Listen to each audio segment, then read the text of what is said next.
So the issue kicks off at Morbius's creepy little HQ out in Staten Island. Linda Locke is sitting there at the table, totally zoned out, like she's about to fall asleep in class. And of course, Morbius notices. Dude immediately calls her out, all serious, like, "Am I boring you, Agent Locke?" She panics and tries to play it off, but calls him Mr. Morbius. Wrong move. He leans in with those vampire eyes and goes, "Dr. Morbius."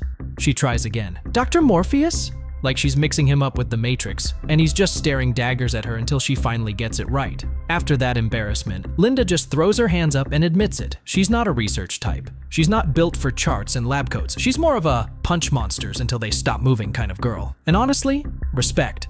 But yeah, Morbius isn't laughing. Not even close. He's dead serious, telling her this whole lecture actually matters. These creatures aren't just random punching bags, they're dangerous. And knowing what makes them tick could be the difference between walking out alive or not.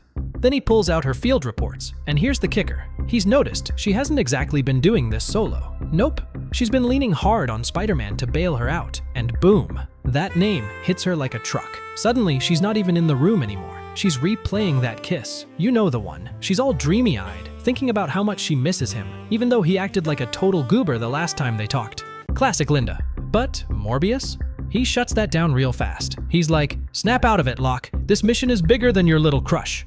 And just to make sure she stays focused, he drops the bomb. He's tagging along on her next mission. No more watching from the sidelines. This time, he's coming with, and he's going to see if she actually has what it takes. So next thing you know, boom, they're in the air. Morbius is gliding around all broody. Linda's trying to keep up, and they land in front of this old busted up building. And dude, it's way too quiet. Like horror movie quiet. Linda's looking around like, this is it? Place looks dead.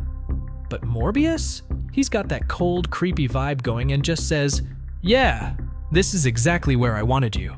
And then, bam, the walls just explode. And suddenly she's surrounded by a freaking army of monsters.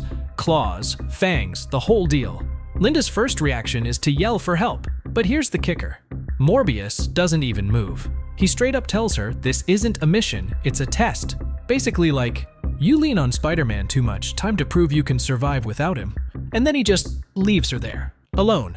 The creatures close in fast. She's fought them before, sure, but not this many. They're tearing at her from every angle. Linda squares her shoulders, trying to hype herself up. Okay, I'm on my own. How hard could this be? A monster's claws rake across her side before she can even finish the thought. Pain shoots through her, and suddenly the reality sinks in. This isn't just tough. This is survival. She staggers back, panting, but refuses to quit. Another one with claws? Fine. You want to gang up on me? I'm not going down without a fight. Her voice is shaking, but her spirit isn't. But the swarm is merciless. One blow sends her tumbling through the air, guns flying from her hands. Another grabs her mid-swing, claws cracking against her spider limbs. Before she can recover, a beast slams her into a brick wall so hard she leaves a crater. She drags herself up from the rubble, bleeding and broken, muttering through gritted teeth, really regretting that whole come and get it boys thing.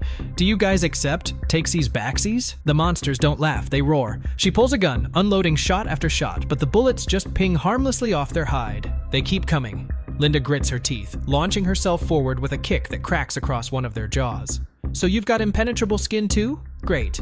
Linda's trying to think fast. She fires off webs in every direction, trying to buy herself a second. Gotta distract, but the creatures just tear through the webs like tissue paper and roar back at her. She barely has time to curse before one grabs her by the ankle and yanks her upside down. Dangling in the air, face to face with a monster's slobbering grin, she tries to laugh it off.